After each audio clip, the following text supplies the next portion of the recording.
যারা আপনাকে অবহেলা করে তাদের সাথে কিভাবে আচরণ করবেন। মনোবিজ্ঞানের নিয়ম।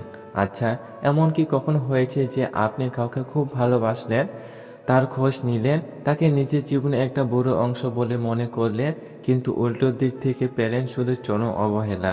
যখন আপনি কথা বলতে গেলেন তখন উল্টো দিকের মানুষটার কাছে আপনার গুরুত্ব যেন শূন্য। মনে হলো আপনি যেন কোনো অদৃশ্য দেয়ালের সাথে কথা বলছেন। এই যে কাউকে গুরুত্ব দিয়েও বিনিময়ে অবহেলা চাবুক খাওয়া, এ কষ্টটা কেমন লাগে? বুকের ভিতর কেমন যেন একটা চিনচিনে ব্যথা হয়, তাই না? আপনি কি জানেন আপনি কেন এই কষ্টটা বারবার পান? কারণটা কি আপনার ভালোবাসার কোনো খামতি? একদমই না। আসল সমস্যাটা লুকিয়ে আছে আমাদের মনের এক অদ্ভুত গভীরে।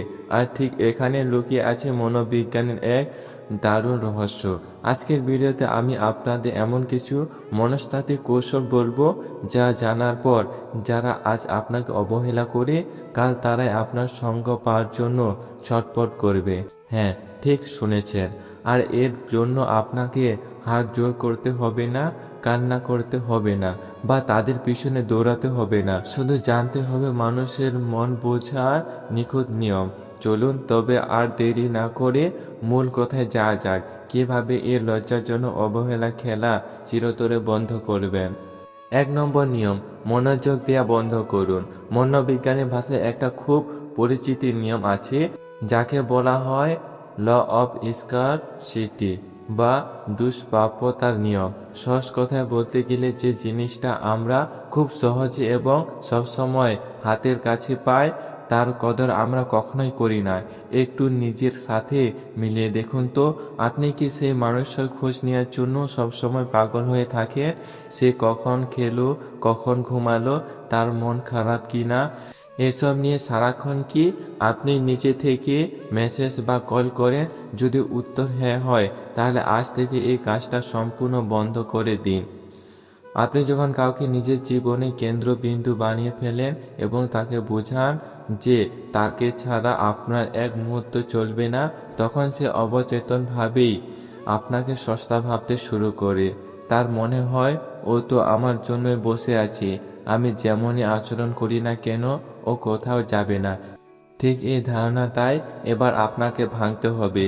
যাকে আপনি এতদিন অতিরিক্ত পাত্তা দিচ্ছিলেন তার জীবনে আপনার পরিস্থিতি এক ধাক্কায় কমিয়ে দিন।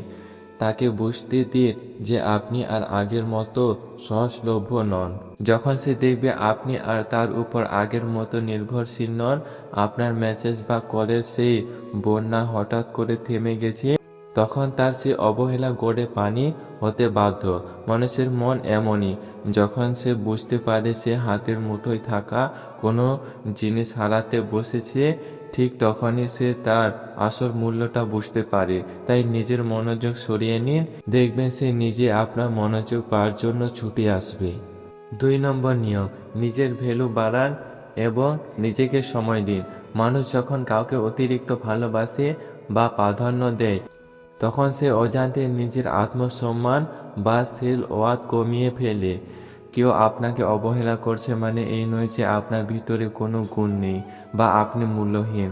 আসল সমস্যা হলো আপনি তাকে আপনার জীবনে সবচেয়ে বেশি গুরুত্ব দিয়ে ফেলেছে এবং নিজের উপর থেকে ফোকাস সরিয়ে নিয়েছেন।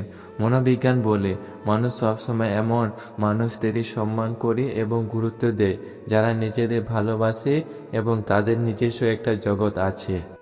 তাই আজ থেকে অন্যদের মন জোগানো বা তাদের কাছ থেকে পাতা পাওয়া আকুতি বন্ধ করুন। আপনার সমস্ত ফোকাস ফিরিয়ে নিন নিজের দিকে। আপনার নিজের যে শখগুলো চাপা পড়ে গিয়েছিল, যে কেরিয়ার বা লক্ষ্যগুলোর পিছনে ছোট বন্ধ করে দিয়েছিলেন, সেগুলোতে মন দিন।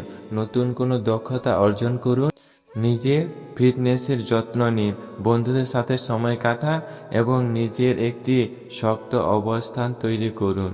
আপনি নিজের জীবন নিয়ে ব্যস্ত হয়ে পড়বেন এবং প্রমাণ করবেন যে কারো অবহেলায় আপনার পৃথিবী থেমে থাকে না, তখন সেই মানুষটি দৃষ্টিভঙ্গি এক পলকে বদলে যাবে। যে মানুষটি আপনাকে সবসময় অবহেলার চোখে দেখত, সে যখন দেখবে আপনি নিজের আত্মসম্মান বজায় রেখে দিব্যি সুন্দর ও সফল জীবন কাটাচ্ছেন, তখন তার অবহেলার অহংকার চূর্ণ হয়ে যাবে। মনে রাখবেন, যে মানুষ নিজের ভ্যালু নিজে বুঝে তাকে অবহেলা করার সাহস বা ঔদ্ধত্য সহজে কারোর থাকে না। নিজের মূল্য বানান, দেখবেন চারপাশের মানুষ আপনি আপনাকে সম্মান করতে বাধ্য হবে। ৩ নম্বর নিয়ম, সাইলেন্স ট্রিটমেন্ট বা শক্ত দূরত্ব বজায় রাখুন। কেউ যখন আপনাকে অবহেলা করে তখন আমাদের স্বাভাবিক প্রবৃত্তি কি থাকে বলুন তো? আমরা তখন তাকে বারবার ফোন করি, কৈফিয়ত চাই যে তুমি এমন কেন করছো, কিংবা লম্বা লম্বা ইমোশনাল মেসেজ পাঠিয়ে নিজেদের কষ্ট প্রকাশ করি। মনোবিজ্ঞান বলে এটি হলো সবচেয়ে বড় ভুল। যখন আপনি অবহেলাকারী মানুষের কাছে গিয়ে কান্নাকাটি করেন বা ঝগড়া করেন, তখন আপনি তাকে পরোক্ষভাবে বুঝিয়ে দেন যে সে আপনার উপর কতটা শক্তিশালী প্রভাব বিস্তার করে আছে। এতে তার অবহেলা আরও বেড়ে যায়, কারণ সে বুঝতে পারে আপনি তার আচরণে ভেঙে পড়েছেন। আজ থেকে এই পুরনো অভ্যাস পুরোপুরি বদলে ফেলুন। এর বদলে ব্যবহার করুন সাইলেন্ট ট্রিটমেন্ট বা কৌশলগত দূরত্ব। সে যখন আপনাকে অবহেলা করবে, আপনিও সম্পূর্ণ স্বাভাবিক থাকুন এবং তার থেকে একটা অদৃশ্য দূরত্ব তৈরি করে নিন। অতিরিক্ত কথা বলা, রাগ দেখানো বা সোশ্যাল মিডিয়া ইমোশনাল স্ট্যাটাস দেওয়া সম্পূর্ণ বন্ধ করে দিন। আপনার এই নীরবতা বা সাইলেন্স অবহেলাকারী মানুষের মনের মধ্যে এক অদ্ভুত অস্বস্তি এবং শূন্যতা তৈরি করবে। সে মনে মনে ভাবতে বাধ্য হবে, আর আগে তো ও আমার একটু অবহেলাতে কত কথা বলতো, আজ কেন একদম শান্ত? ও কি তাহলে আর আমাকে আগের মতো কেয়ার করে না? মানুষের কৌতূহলী মন এই পরিবর্তনটা হজম করতে পারে। আপনার এই নীরব এবং কুল অ্যাটিটিউড তার অহংকারে আঘাত হানবে এবং সে নিজে থেকে সেই দূরত্ব কমিয়ে আপনার কাছে ফিরে আসতে বাধ্য হবে।